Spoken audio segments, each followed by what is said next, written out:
यह कहानी एक बस ड्राइवर सुरेश की है, जो रात में दूर दराज के गांवों से होकर गुजरता था।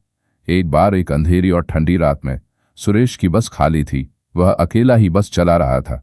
गांव की एक सुनसान सड़क पर अचानक उसे एक लड़की दिखाई दी, जो सफेद साड़ी में लिपटी हुई थी और बस के लिए हाथ दे रही थी।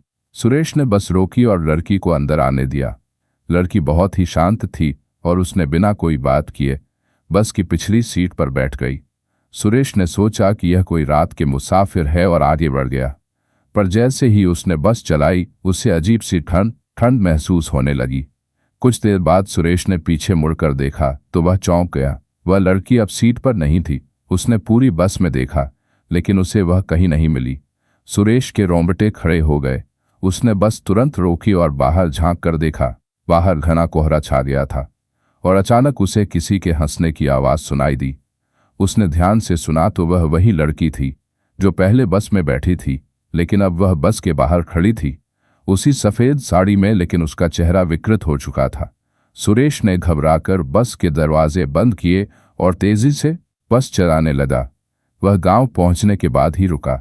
बाद में जब उसने गांव के लोगों को यह बात बताई तो उन्हें पता चला कि उस रास्ते पर एक लड़की की सालों पहले मौत हो चुकी थी और तभी से उसकी आत्मा वहां भटक रही थी। सुरेश ने फिर कभी उस रास्ते पर रात में बस नहीं चलाई।